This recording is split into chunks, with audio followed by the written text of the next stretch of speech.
Hi, and welcome to Ask the Chiropractor. This is a very exciting show here.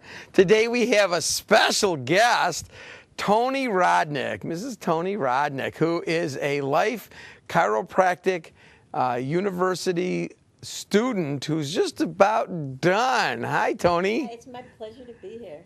And our co-star, Paul Rodnick. How are you, sir? I'm doing great today. Thanks so much for having me. Dr. Paul from Saginaw, Michigan, and from Clare, Dr. Tamara Slusher. Hello, how are we doing? I'm great. So today we're going to talk about some sports. We're going to talk about the student experience at Life University. I'm all excited, and it's really great to have you home. So wonderful. So tell me what's going on with you on this. I just finished up all the classes. I only have a quarter of clinicals to do, and I can do that in Michigan. So I will be graduating in September. I understand you're graduating as a cum laude. Yes. Even though it was a challenging course, I ended up with a high enough grade point average to graduate with honors. And I'm not exactly sure what that does for me, but Absolutely nothing. it's exciting.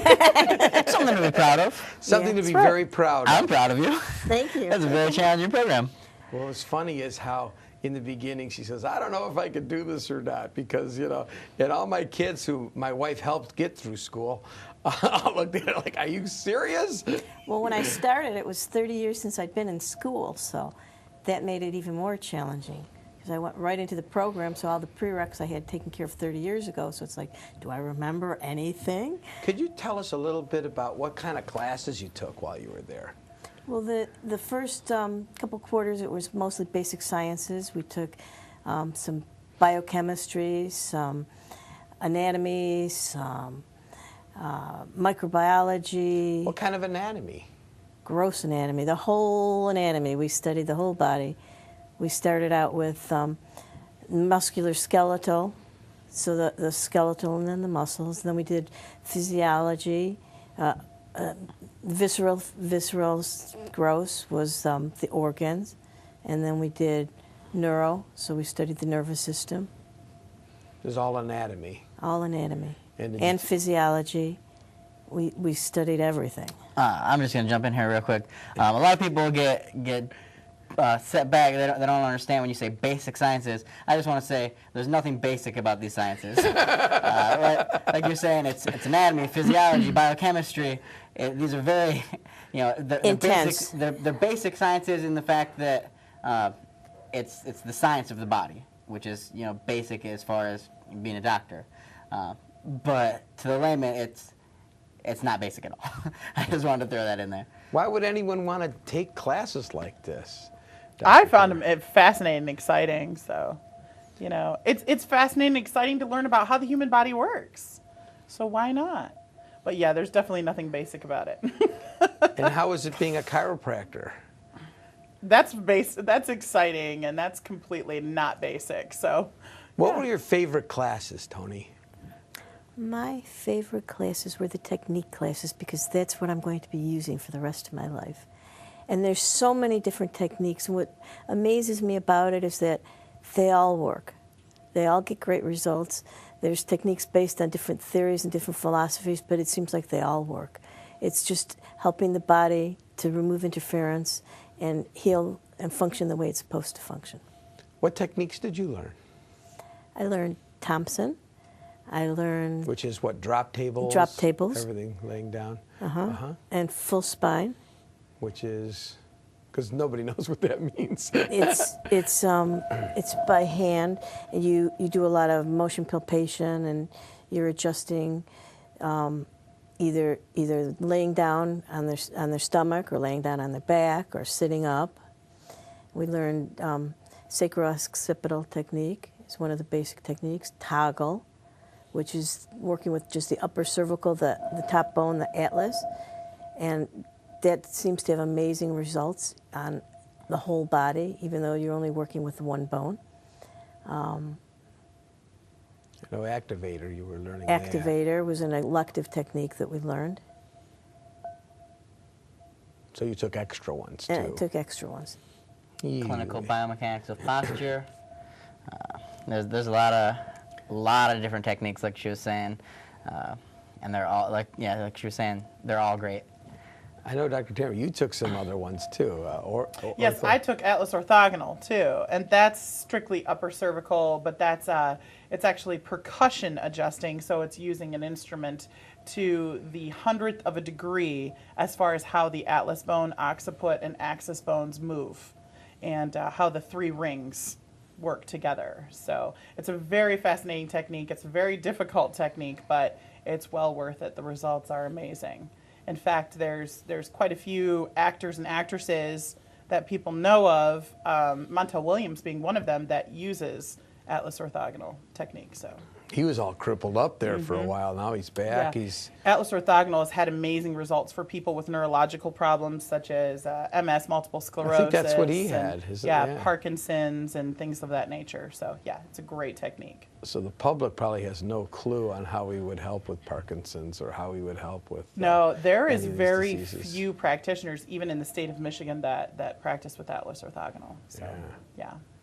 I remember working with things like that. My favorite techniques, I liked, the side posture with Gonstead and the upper cervical, and I did a lot with Thompson. That's all the drop tables, and they started labeling you. Once you started like becoming advanced in a technique, the other students would kind of label you like, oh, if you have that, you need to go see this guy. And I found it a little annoying. And so I quit telling people anything. So I kind of secretly did Thompson. I was following the guy around. I found out when he was coming to school, when he was teaching a seminar, and they weren't charging students. So I followed him around like a tail on a dog, and for about 2 years. And the funny thing is, what they do when they teach the course is different than the man who's developed it. You know, you think, oh, it's this way or it's that way. I watched the guy. I saw him. He would adjust maybe 50 people before or during breaks and things like that. Everyone got adjusted by him. And again, I was on his elbow. I was like attached, right there. And but I didn't tell anybody. And a friend of mine teaches the course now, who was in my class, and he was at all the seminars, but he got the, everything documented and all that. I didn't do that. I said, I don't want anyone even to know I'm here, man, other than I'm attached to his elbow. But I was probably annoying too, huh? You know, the one guy who's always like, whoa, watching this and asking questions, and that was me. I did that with the Atlas orthogonal, so I understand. Yeah. Whenever Dr. Pierce from Florida would come up and be there, he's one of the pros for it, so I would follow him around and be attached to him, so I understand. Yeah. So what was the student life like? What was it like down there? It was very challenging. It was, we had like 26 credits a quarter. And then let me go on, after the basic sciences, we started the diagnostic classes. So we had heavy-duty diagnosis classes. We had starting with the musculoskeletal and the visceral. Visceral is organs. Visceral is organs. And then the neurological problems. And so we had the initial classes, and then we had more intense classes on all those subjects too. And then we had the clinicals where we started out working on students, and then we started out working on outpatients. And last quarter I was working at an outreach clinic where it's a clinic where it was free care to needy individuals. And so we got to see a lot of people. Cool. That'd be awesome. Yeah, that is cool. So free care to the indigent. That's always rewarding, isn't it? Yeah. Probably as rewarding as when you get to go overseas and, go for a couple days and adjust thousands of people and, right. Help people. It's amazing for them. It is. It really is. I love doing that. That's so fun. Then there's all kinds of clubs to help you with your techniques. There's all the different technique clubs, which I would suggest a student would go to. And it was just a great experience. Do you remember one of your cases or one of your favorite patients that really thrilled you to death, saying, wow? Let me think about that and get back with you. Okay. What was your favorite patient, now or then?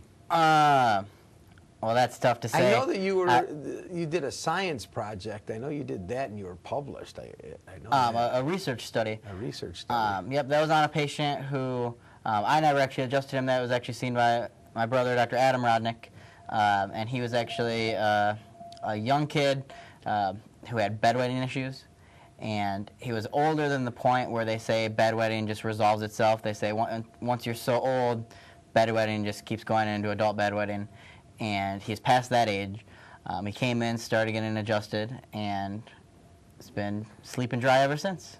And I thought that was a great case, so that's what I did my senior research study on, and then, yeah, I ended up getting it published, which I'm really proud of. It's a really cool piece of work. Just recently, too, I went online, too, just to look up and see if people had been doing reviews and stuff, and I saw there's a lot of chiropractic websites that are taking quotes from my article. Oh, and, really? Oh, absolutely. Wow. So that's kind of a proud moment for me. Fantastic. Yeah. So tell us about your favorite patient. You had one in mind there. No, I didn't have one in mind. I don't think, just off the top of my head, I can't just pick one. I got a lot of patients, and I've had a lot of patients in the past, the whole time I was at school and the whole time I did my internship, and then now the past 4 years I've been in practice, I've seen a lot of people. Just off the top of my head, I'm not thinking of a favorite one. They're all great. I enjoy every case I get. I enjoy every patient I get, and we see really good results. Really make a that's a lot hard of difference. question to That ask is a for really your hard favorite. question. Oh, I got dozens of them. I got dozens of them, exactly. I can't I'll just name pick a one. few. Okay, go ahead. So when I was at school, I had really taken a liking to Atlas Orthogonal, and when I was really getting into it, I wanted to see how it responded with kids with care, because a lot of the kids had been getting adjusted by Gonstead and diversified and different techniques in the regular part of the clinic, but there's a separate part of the clinic where they did have a machine for Atlas Orthogonal. And there was this one child, and she was between 5 and 7 years old, and she had severe eczema. Okay, we're talking about basically all the flexor surfaces all over the body, and her asthma was at an all-time high. And being in South Carolina at that time, the pollen count was, through the roof, and the humidity was so bad. So because of those factors, she would have to have breathing treatments consistently and regularly every day. And we're talking multiple times a day that she would have to be having these breathing treatments. Her mom would actually carry the machine with her everywhere they went. So the first time they came into the clinic, when you first start up a patient, you have to go through the whole long, drawn-out process of going through a physical exam and everything. And every lung test that we came across and everything that we came across in the physical exam, pointed to, of course, she was an asthmatic and that she had all these problems, and everything was positive. So I was nervous because as a student, we haven't been experiencing that much. And she was one of the first kids that I adjusted. And I set her up with the Atlas Orthogonal, and in 2 adjustments in the same week, she went from using this breathing machine multiple times a day to multiple times a week rather than a day. Within 5 adjustments, she went to not needing any more treatments with her breathing machine. And to this day, she still doesn't use the breathing machine. And she's actually going to start chiropractic school at Sherman College in South Carolina. Wow. Next, so it'd be in September, next quarter. Wow. Yeah, which was extremely exciting because it's just one of these things where it's like, wow, that's really great. So she must have been more like around 8 years old or so, because she's coming right out of high school and going right over to Sherman College to do this. And all of her eczema, too, within just the first couple adjustments with the Atlas Orthogonal, had cleared up. And she had been using multiple rash creams and they even have steroid creams that the doctors would prescribe to the mother for her and all these different things and stuff. And she was able to get off of all of that.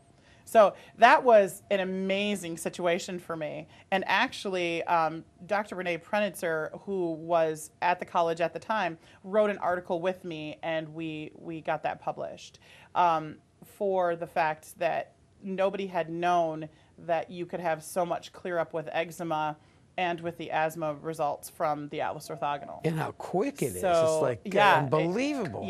Seconds, and it's done. And I mean, the instrument sometimes doesn't even touch the skin. It's all in a percussion wave. It's the same as if you're, sitting in your house and somebody drives by in a car and they've got their bass turned way up and you can feel it in your own chest.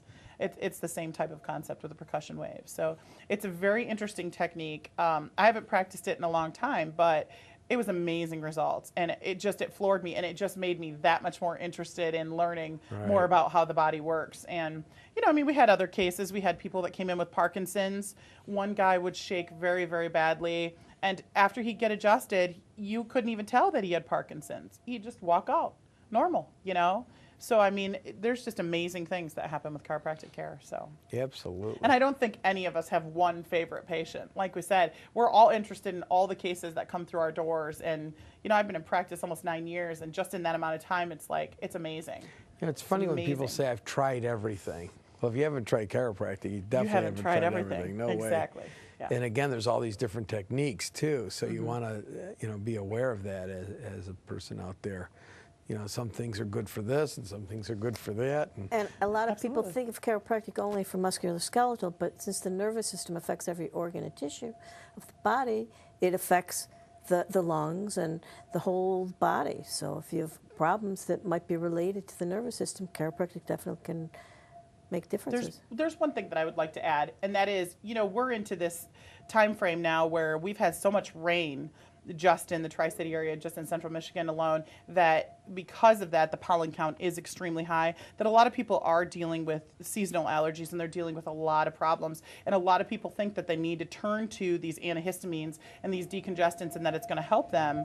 And we've had situations with people who are getting regular allergy shots, who have exceeded the limit on allergy shots because the pollen count has been so high, who have come through the doors and just in a few adjustments have had amazing results and been able to get off of Flonase and Zyrtec and all these other different brands, and not have to take all these medications. So it's definitely something more than just musculoskeletal that we want to address with people, because people really think they have to suffer this year because the pollen count is so high. Another thing was I had a doctor come in, and he's a doctor now. He wasn't at the time, but he was getting adjustments once in a blue. He had horrible sinuses. It just constantly ran, and like disgusting level. And so once he got under care, he noticed, he says, my sinuses have just totally cleared up. He says, yeah. I said, but see, he only went like once in a blue instead of 3 times a week. So he started coming 3 times a week for maybe it was about 5-6 weeks. And all of a sudden just totally cleared up, where he's had this for years. It's like unbelievable. And then he went to chiropractic school. I had it for years as a kid. And, I was getting adjusted, and I was doing the things I was supposed to do, but I had some car accidents and some things happen to me. And I saw Dr. Guest in South Carolina at the time when I was going to school, who was the activator practitioner at the time. And one activator adjustment, and I have never had a sinus infection since. Wow. I mean, it's just amazing stuff. Yeah. So I could preach about that, that's for sure. I mean, I would have to have Kleenex everywhere, and now I don't have to worry about it at all. It's amazing, so yeah. By the way, you mentioned that the eczema, and you mentioned that they had breathing problems. Yes. Just to let everyone know that part of the breathing mechanism in your body is your skin. And usually people who have eczema either had asthma beforehand, or have some kind of weird breathing problems along with the eczema. It turns into eczema, and that's or both ways. A lot of people who have had asthma also get skin rashes and hives. Not necessarily the eczema, but again, the two are related. Yeah, very related. All kinds of information on that. A lot of research on that. So a lot of research about how Atlas is very well affects all of that. So that's huge. Huge. It is. And for those who don't know, that's the top bone in the spine. That's what we're working with, is the spine, the nervous system. Yeah, I've had some good luck with that, like in the thoracic region too, the breathing lung ones. So probably adjusting Atlas obviously is affecting that as well. It affects everything. So very cool. And so that was the student experience. So go ahead. It's good to be home, though. It's good to be home. It's good to and have I you home. love that you're home. Oh my God. Woo! Yeah, I was going nuts. It's like losing your arms. That's all. That's how it felt to me at many, many times throughout the whole because thing. the kids are all grown now. They're not small. And I have a new respect for the military. These guys go off for 6 months at a time, a year. Good God, does that affect the family life? It's like torture for me. You know, if I didn't like it, it would have been fun. It would have been great. But because I'm in love, it's like, it sucked. But anyway, can I say that on TV? Okay, so anyway, just did. it was miserable. But I'm so proud of you, and it's great to have you back. Thank you. I know you weren't alone down there. You had a few family members. My son was there until he graduated ahead of me, and then my daughter was down there, and she got married and had 2 kids while I was there. So that was a additional bonus. What's she doing down there? She's going to chiropractic school, and so is her husband. Really? Yeah. Does her husband also have some family down there as well? Her husband is the son of a chiropractor, and his brother and sister-in-law were down there. His sister-in-law just graduated, and his brother is going to be graduating with me in September. And then his sister and her husband are also down there. The husband is going to school to be a chiropractor. So this was the Rubenstein family, and Henry Rubenstein I went to school with. And then he had a kid, then I had a kid. And then he had a kid, then I had a kid. And then he had a kid, they were all boys. And then he had a kid, and then I had a kid. And then he got a girl. And he stopped after that. And then I had a girl. No, we had another boy. I had another boy. And then we had another girl. No, and then, I'm older than the Rubenstein girl. ooh. So it's boy, boy, boy, boy, boy, girl, girl. He threw me when he had his girl. I go, "Er?" And then, yeah. So we both had pretty big families, and everyone's chiropractic, and good God almighty, how weird is that? And then my son married his daughter. Wrong, backwards, reverse that. Yeah, so wait, my what? daughter, well, I always thought one of you guys would marry his daughter. I never even thought about my daughter ever getting married, but let alone marrying, you know, like, but it was great. It was great. And it's been incredible. So their children are 3rd-generation chiropractic. Wow. Healthy, Definitely. advanced, like amazing children. Yes. Ridiculous. Redonkulous. Maybe one day we can have them on the show here too. We should. We were going to have them today, but they went up north to go fishing. All right, with my other son, Neil, Dr. Neil. Anyway, who's soon to be a doctor. He's not quite yet. What has he got? No. Yeah, he's a doctor. He's a doctor, but he didn't have his license yet. He's getting it. He's He's getting applied. his license very So soon. he should have his license any day now, huh? Right. Any That's day now. exciting. We're waiting. Okay. So let's talk about sports. Ooh, sports. So to me, it's like there's a lot of ways to get subluxated, which is a bone out of place putting pressure on nerves. So these nerves go, again, it's kind of like a fuse box. And it goes all over the place. And the cord is running down inside here. This is a very protected system. The brain, the skull covering the brain, each bone surrounding the cord, and it's also very flexible and movable. And this system is just totally incredible. And each nerve goes to different places. Like these are kidneys, down here is your knees, over here is your stomach, lungs, et cetera, and you can look at any anatomy chart, he has this stuff. But the thing is, what we're working on is if there's a vertebra out of place, out of its normal position with the one above or the one below, and it's now compromised the normal flow of mental impulses coming from the brain down out these nerves, out to every cell in our body. And so that's what we find and locate. Very cool, very awesome. And so that's what we're looking for. And one mechanism to cause a subluxation is sports. Not just, gentle exercising. I'm talking about, getting knocked, getting rocked. And we've shown many times the video on that. Just a simple video. And we have a lot of videos on that. We're, getting clobbered from moment to moment and how that causes different subluxations and pinched nerves and causes lack of function. So the biggie is, let's talk about what it's like to adjust a giant athlete. I've taken pictures of you. You look like a dwarf, really. You're dwarfed compared to these people. Adjusting an athlete is very similar to adjusting anyone else. It's the same spine, it's the same joints. Just the bigger the person, the bigger the bones. But it's the same general adjustments, the same analysis, same palpation. The spine's the spine. The person who's 8 feet tall has the same amount of spinal segments as the person who's 4 feet tall. Sometimes these guys will have a little bit more muscle layer to get through to, so you got to do a little bit more tension. But for the most part, it's a similar adjustment. Although when they're active and in season, or whether they're playing football or fighting or cage fight, whatever it may be, they're getting thrown out of place a lot more often. So a lot of times they'll need an adjustment, or at least need to get checked a lot more often. We want to make sure athletes get checked before they compete, just so they're making sure they're competing at their fullest. And we want to make sure athletes are getting checked after they compete, because again, they're getting beat up. So.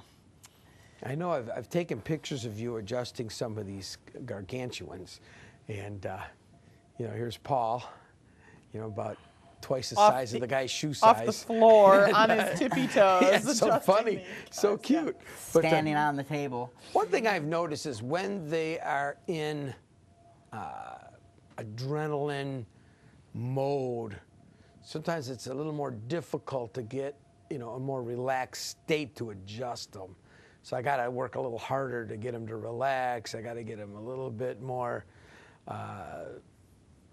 because they're ready with the fight-flight mechanisms kicked in, and so all their muscles are tense. And that's I think one of the differences I've noticed.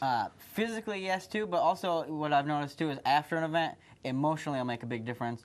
If a person had a great experience, they won the game or whatever it may be, they relax a lot better. The person who emotionally is emotionally beat up, they lost the game, again, they'll be the person that's tenser, tighter, harder, needs a little more attention.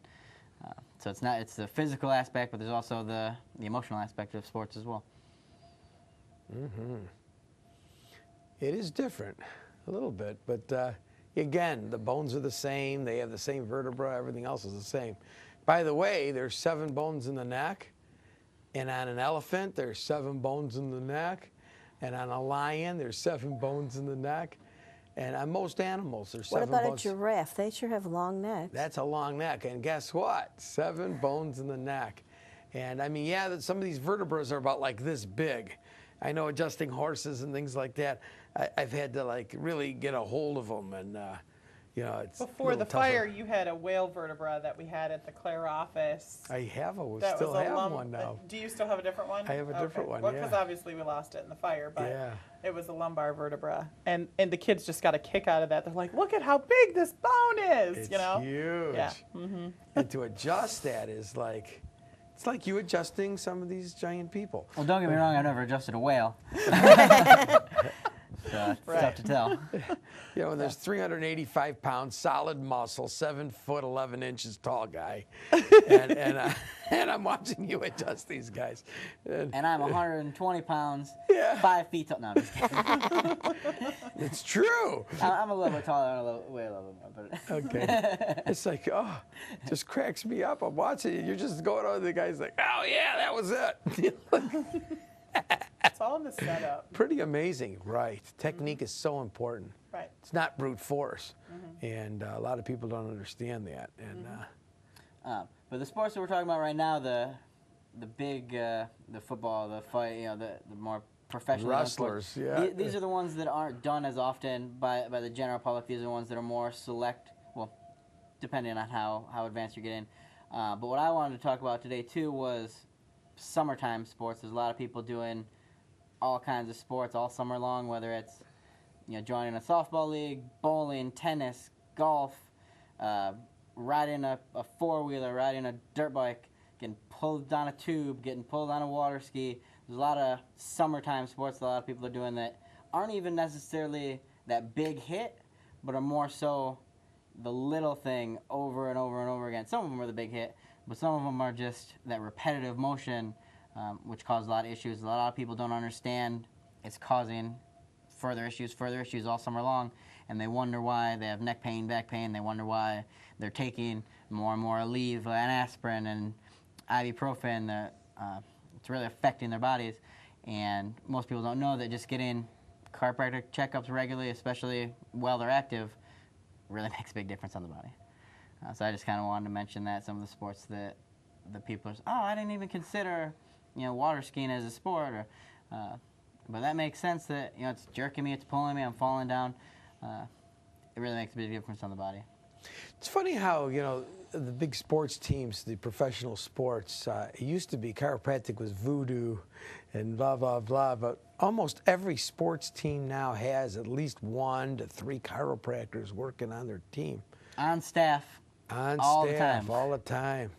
And not just because of they're sick, it's to help them perform more optimally. Right. And to bring them back from a smashing.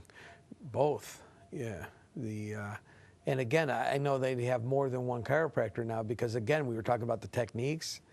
So some of them, they want a softer technique. Some of them want a more firmer technique.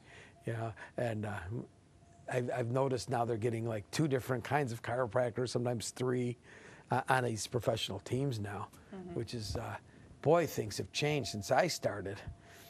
Before it was like, we're adjusting them in the dugouts. And now they have tables set up. It's all done for you. It's like a whole different thing. I saw one last year when I went and saw the Detroit Tigers at Comerica Park. One of them was getting adjusted, the one that hits all the home runs mainly. Cabrera, he was getting adjusted at the time and stuff. And I went down and talked to the chiropractor and said, I'm a chiropractor too, and just touch base with him and stuff. It was awesome. It was great. It was great to see that they would do that and show that, because then people around were asking, oh, what's this all about? Oh, a professional athlete is actually getting chiropractic adjustment. And so, it really helps. It really When helps. we're at the Arnold Classic and we have our table set up and all that, I always have 3, 4 chiropractors come over and say, do you mind if I borrow the table? I got my son here or my husband. And I'm like, sure. Because, to have an adjusting table at these things, because even sitting up in those benches are killer. Plus the drive to get there, you might have had to drive 4 hours to get to the sporting event, so you're crippled to begin with. And then after that, you're sitting on the stupid benches, and what are you eating? Cotton candy and hot dogs. And you have your head. And you have your head twisted like that, and you're taking pictures crooked, and oh my God. And so they're miserable. And it's so nice, like for me, to have a table where I'm going, so I can get adjusted is phenomenal. Just amazing. Just, oh, yay. Oh, there's an adjusting table. Oh, my goodness. And for the athletes, too, you're saying how it evolved. But the teams, they almost didn't even have a choice. Once some teams started having chiropractors, that's just such a competitive edge, making all their players, they're moving better, their reflexes are better, they have better range of motion, and it's just a competitive edge. So once one team has a chiropractor, the other teams have to follow suit. It's a weapon. It's a tool. It is a weapon. It's part of the game. It really is. It's part of the game now. It's like, boy, it puts the edge on. 2 guys equal, it'll take you out. It'll definitely give you the edge over the other person. You'll be a little faster. You'll be a little sharper. You'll just, wow. Your training will be more effective. You take 2 people that are equal. One of them subluxated, one of them not subluxated. They both do the same workout. The workout's going to be more effective for the person whose nervous system's working better, whose body knows how to break down the muscles and rebuild them bigger and stronger, compared to the body that's having interfered signals. Do they still have like the kinesiology that they had when I was in school, where each muscle is innervated by each different nerves? And so we would muscle test on a whole person. We would muscle test all these muscles, and wherever the bell curve was in weakness for that particular, let's say it's this muscle. So this is innervated by C5 and C6, and this one's innervated by 6 and 7. And so if, let's say, it was 6, these 2 muscles might be weak or something compared to everything else we were testing. And then we would adjust them, and immediately, bingo! It's like doubled in strength, like immediately. It was like... Yeah, we still study the muscle testing. There's a whole class on muscle testing, muscle gait, where we learn to analyze the muscle strength. and changes in that, and the gait, the way people walk or ambulate. The foot's supposed to strike in certain ways, and different people might be limping or might be toeing out or might be, putting pressure on the wrong side of the foot and things like that. So we still study all that. Maybe you check me later. The muscle testing that you're talking about too, that not necessarily the testing, but the results come in so handy with the athletes when you're adjusting an athlete where 1 second they have a muscle that's weak, and then the next second it's back to normal, back to strong. When you're playing a game of football or a game of baseball, having a weak muscle really makes a big difference. Another check that I like to do with the athletes too is there's a check where we have them lay down, they raise their legs straight backwards, like straight up, and if one of them's restricted after the adjustment, we do it again, and they don't have that restriction. That really affects the way that they're running and moving. Yeah, I would imagine running would be huge. Absolutely. And they don't even consider, Especially they don't with even think that about football, indoor arena football you do. Absolutely. You got to be quick. Oh my Absolutely. God, if you're slow in that, you get crunched. Yeah, and rugby too. I know when I played rugby, we had kind of a rule though. We wouldn't adjust the other team people until after the game. That's a competitive edge. That's Right, competitive edge. Yeah, we had some real angry people. I remember we were playing Emory University. Well, they need their own which is a chiropractor on their med team. school, and they had a guy that was just killing us. And then he whapped his head, and he was down on the ground. He couldn't move. And so pretty serious, and he was miserable. And then we adjusted him afterwards, and he was cussing and swearing. How could you do this? You guys take an oath. How could you leave me like that suffering? Well, he was killing us. So there's no way we were going to adjust him until after. So I felt really bad, but, that was probably the worst one. But, yeah, that's the rule. I've had that a bunch of times, too, where, the opposing team comes up and says, oh, can I get an adjustment? Yeah. After the game? After the game. No problem. Not before, not during. It's a competition, and we wanna do our best. I do that when I go golfing, too. Everyone wants to get adjusted. Not till after the game, guys. Not till after the game. No way. So I know you're like a super professional golfer now. No. My Tell husband us, is. Tell us. Not me. I only learned how to play golf about 8 weeks ago. I took a 6-week class with my husband. He's PGA, so he knows what he's doing and stuff. But, That's Tom Slusher? Yes, and he has just been exposed to chiropractic recently. I thought you were talking about clothes. Okay. And he has just recently learned, how much better you can actually play this game by getting an adjustment beforehand. And before he goes to his tournaments, he just had a tournament yesterday. Before he does his tournaments, he asks me for an adjustment. And, I have a table at home, of course, and I'll adjust him. And it makes a tremendous difference. It increases your agility, your endurance, and also your ability to hold your position the way you need to, especially for swing. So if we're talking about golf, you wanted me to get into backswing, but I'm not very great. Which we are talking about golf. Right. I'm not very great with the backswing yet, but, I'm trending downward, so I'm increasing my game each time. Me being through 2 C-sections and through a gallbladder surgery and through some other things that have happened to me, especially a very severe car accident in 2003, I have a lot of back trouble myself, and so not holding the proper position in golf and going to make the swing makes a tremendous difference as to whether or not I'm going to even hit the ball, let alone miss the ball, or the simple fact of if you can't hold your posture properly, this is how people do damage to themselves. So when people are going into the backswing, the one thing that is most important, just like you were mentioning earlier, is the fact that you have to go into the full swing and go all the way back and not go into a half swing. And when you're going all the way through and going into the downswing and going through, you have to follow all the way through. And if you stop short, you can do damage to your back. You can do damage to the spine. And this is a great way for people to subluxate themselves because they don't go all the way through, and that's going to pull on the muscles, the ligaments, the tendons, everything surrounding the spine, which can do more damage to us. Also, isn't golf a one-sided sport? So the muscles on one side are strengthened and the others are not. Absolutely. So it causes imbalances. You either are a right-handed swinger or you're a left-handed swinger. So absolutely. And I've seen how, people with left-handed swings, then they're very strong on the one side. So if you don't use the opposite side of your body 20% of the time, you're going to have a weaker side. So you're going to have a really dominant one one side, really weaker on the other side. So a real good warm-up would be stretching the other way maybe 20, Absolutely. 30 times Yeah. before golfing, and then after.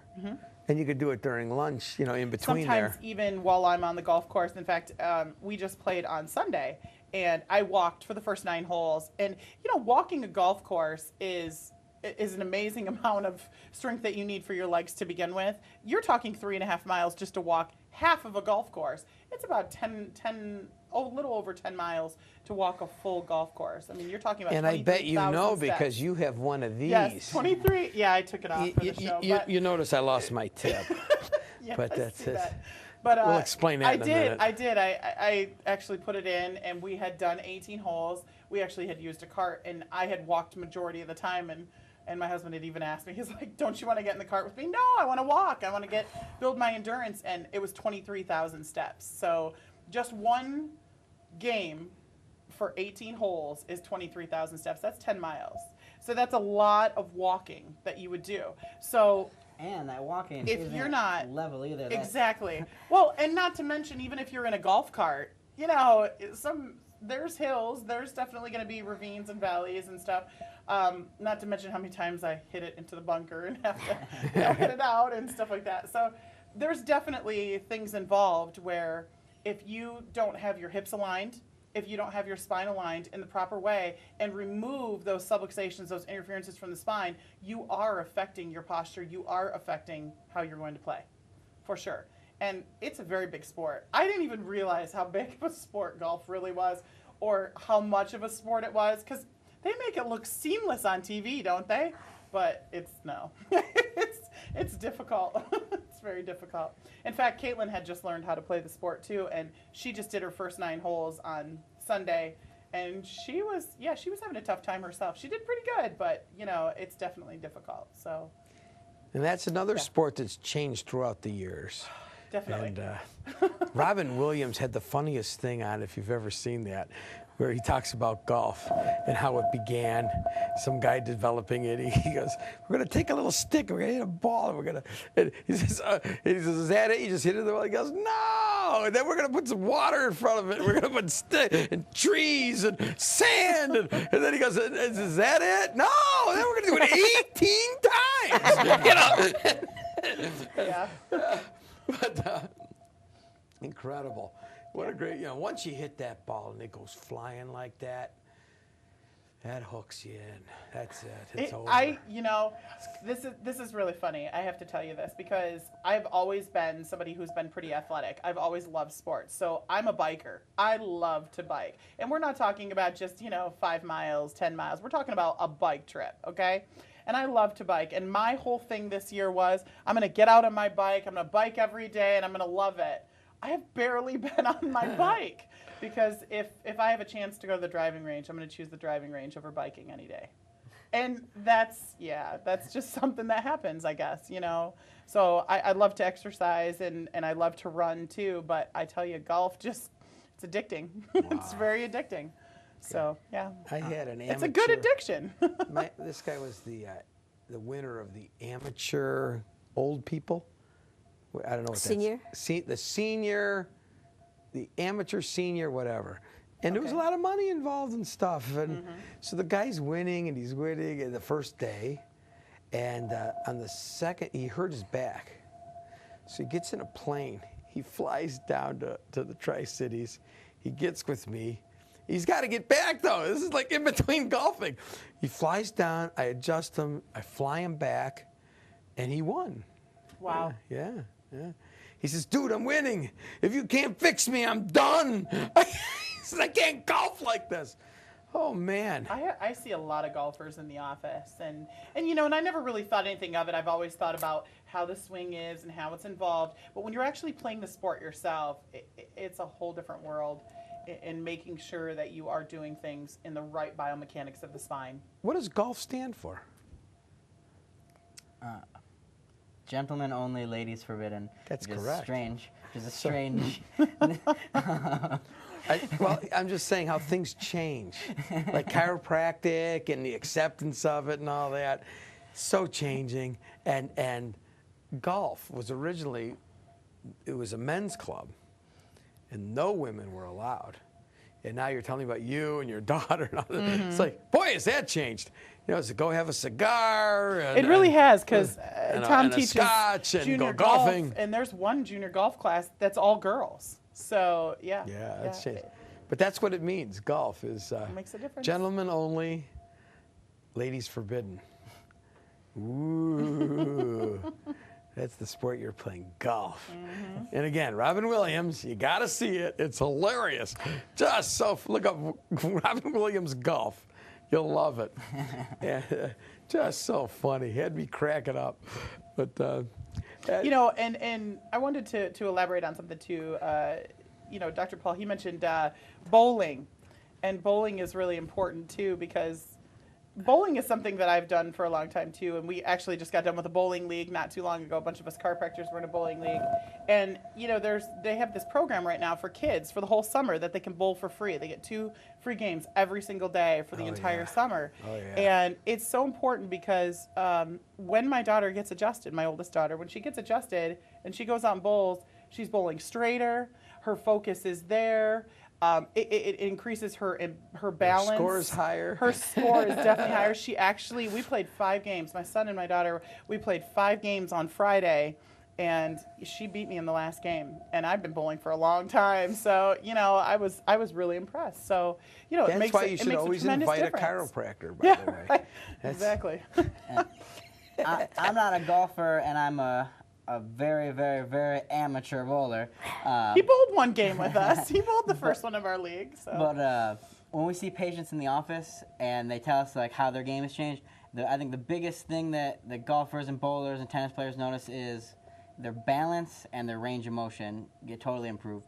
You know, if you're trying to, again, you know, keep that stance and you're standing with, you know, 100 pounds on your left side and 70 pounds on your right side, you're not balanced. You're not standing right.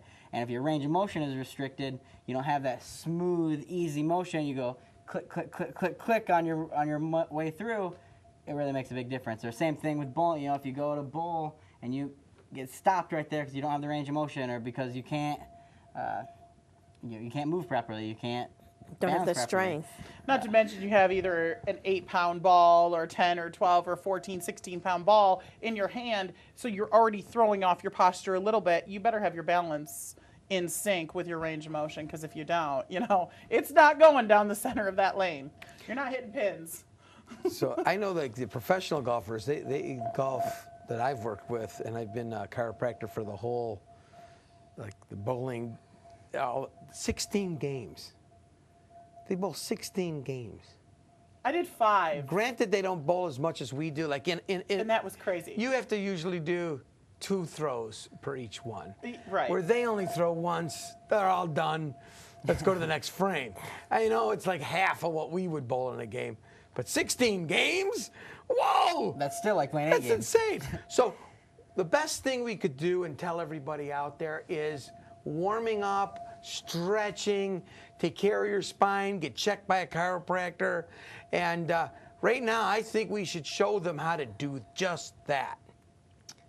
All right. Let's roll it, guys. All right. All right, and welcome back to Ask the Chiropractor. Now we're to the part of the show where we're going to be showing you guys some exercises. These are exercises that are great to do at home. They're called spinal hygiene exercises. Similar to doing dental hygiene, we recommend that you do these exercises several times a day. We say do them as often as you brush your teeth. They just take a couple of minutes, and they're really easy exercises to really make a big difference in your spine. We're going to start off, I want to thank Dr. Slusher's family for coming up and helping us with the exercises. So what we're going to do is we're going to start off in what we like to call the inner winter position. The inner winter position is going to be standing straight up. You're going to have your shoulders back, tummy's tucked in, head right over your shoulders. We call it the inner winter position because if you've ever been to a sporting event and seen the team that loses, they're walking around like this. We don't want to be that guy. We want to be the winner team. So we want to be standing straight up in that inner winter position. Now, our first set of exercises, these are called our flying friends. We're going to go from our biggest to our smallest flying friend. And our biggest flying friend is the eagle. So what we're going to do is we're going to start off in that inner winter posture and bring our arms straight up our sides. And as we do so, we're going to tilt our heads back and take a deep breath in. And then we'll come back down. And as we're going down, we're going to bring our heads back down to neutral. Not down, but just back to neutral. And breathe all the way out. And do it a couple times. Take a deep breath in. Bring it all the way up. You should feel your spine stretching right up. And bring it back down. You can do it 2 or 3 times. Really great exercise just to keep motion in your spine. Our next flying friend is called the hummingbird. And what we do for the hummingbird is we're going to, again, same inner winter posture, but we're going to bring our arms back up, and we're going to make small circles backwards with our arms. And we're really just focusing right between our shoulder blades. We're not going to be going forward with it. Just focus right between the shoulder blades. We're really strengthening the muscles in our back that prevent us from going forward. So we want to do a couple of different variations on this exercise. We can move them up a little bit, just kind of work a little bit different muscle group, kind of move them down a little bit, work a little bit different muscle group, come back up to the middle. We have another variation of this one. For the kids, we call it the happy hummingbird. For the adults, it's called the drunken hummingbird. Basically, what we're going to do is we're just going to fly a little bit crooked, and we'll fly side to side. And with any of these exercises, always make sure you're doing the same to each side. Okay, so we have the eagle followed by the hummingbird. Our last flying friend is called the butterfly, and again, we're going to stay in that same inner winter posture. What we're going to do is we're going to link our hands together, and we're going to put them back behind our head. Now, we're not going to be pushing forward with our hands into our heads. We're just going to be pushing backwards with our head into our hands. And we're really strengthening these muscles in the back of our neck. So you can take it, just kind of put a light pressure, and then just kind of relax it and put another light pressure. And what we're trying to avoid is that posture where your head goes forward. So we really want to strengthen the muscles in the back of our neck. That posture is too common with video games, computers, cell phones, reading a book, driving in a car. There's a lot of things that'll bring that head forward, so we want to prevent that. So those are our 3 flying friends. Again, from biggest to smallest, we have the eagle, the hummingbird, and the butterfly. So now we're going to move on to our next group of exercises. These are our star exercises. So what we're going to do is we're going to keep that same inner winter posture. This time we're going to turn our body into a star. And we're going to do 3 different exercises from the star position. We're going to do, the first one's called the twirling star. And what we're going to do is we're just going to kind of twirl side to side. And just nice light motion. We're not going to be jerking side to side, but just nice light motion. Try not to hit your neighbor or anything. Just nice easy motion there. And it's, again, keeping motion in the spine, avoiding fixation, avoiding the bones getting stuck in place. That's really important for keeping a healthy spine. So that one's the twirling star. The next one we're going to do is called the tilting star. So again, same thing. We'll turn our body into a star, and this time we're just going to tilt side to side. And again, with all the exercises, again, make sure you're doing even on both sides. You don't want to be doing 3 to the right and 1 to the left. Again, even to both sides. All right. And our last star exercise is actually a cross crawl exercise. It really is a good exercise for developing connections within your nervous system. So what we're going to do is we're going to bring our arms up, and we're going to be bringing our right arm to our left leg and our left arm to our right leg. So it's going to look something like this. And it's just a really great exercise, whether you're a child or an adult. Really a great exercise for just developing connections in your nervous system, improving your balance, your coordination. All right. And those are our 3 star exercises. We have our flying friends, our star exercises. The last group we're going to do are called our core and our balance exercises. So we have 3 core balance exercises. Our first balance exercise is the tightrope walk, so a balance exercise. And what we're going to do is just find a spot on the ground. You can pick a line or just go straight ahead, but you're going to bring one foot straight in front of the other one. Bring your arms out to kind of help you balance. If you have any trouble balancing, be careful with this one. Make sure you're near a chair or something you can grab onto. But just kind of hold your arms out and then just lean forward just a little bit. And you're really focusing on your core, your stabilization, your balance muscles. Now, if you're really good at this one and don't have trouble with balance, a way to make it a little bit harder and give your core a little bit more of a workout, close your eyes. When you close your eyes, it makes it a lot harder. Again, though, make sure you have something in case you do lose your balance, a chair, a wall, someone around you, so you don't fall down. And again, as with all these exercises, do them even on both sides. All right. And our next core exercise, our next core and balance exercise, this one's more for the core, is going to be called throwing water. So what we're going to do is pretending we just got out of the pool or out of the shower, we're soaking wet, don't have a towel, so we just kind of want to dry off a little bit. But just, again, nice light motions. We're just going to be kind of getting the water off our arms, so just kind of splash it off a little bit. And again, this is just great exercise for keeping motion in the spine, strengthening our cores. All right. And now the last exercise we're going to do, and again, this is for core and for balance, is going to be called the triangle stretch. And what we're going to do is we're going to turn our bodies into a big triangle. So we're going to start with one arm on our hip, the other arm way up in the air, keep our legs kind of spread, and then we're going to lean off to the side. And this will, really strengthens your leg muscles as well. You really feel it in your legs, but it really does a good job strengthening your core muscles. And again, same thing on both sides. This one you can do kind of back and forth a couple times each way. And those are our exercises. Again, we recommend you do them as often as you're brushing your teeth. We're doing them as often as multiple times a day. Keep a healthy, hygienic spine. Well, this has been a great Ask the Chiropractor, and I appreciate all you guys. Thank you for our assistance in the back here. Really appreciate it. All right. And this is something you want to do before you go out and exercise. Stretch and warm up a little bit. You learned it in high school. You learned it through every sport you've ever been in. And now that you're an adult out there, it's more important now than it's ever been. And that'll help decrease a lot of injuries. It'll also help stop you from getting subluxated, which is what, as a chiropractor, we're mostly concerned with. We don't want you getting subluxated. And I'd like to thank Toni Rodnick for being here. My pleasure. And Dr. Paul, thank you for that. Thank you so much. And we'll see you next month at Ask the Chiropractor.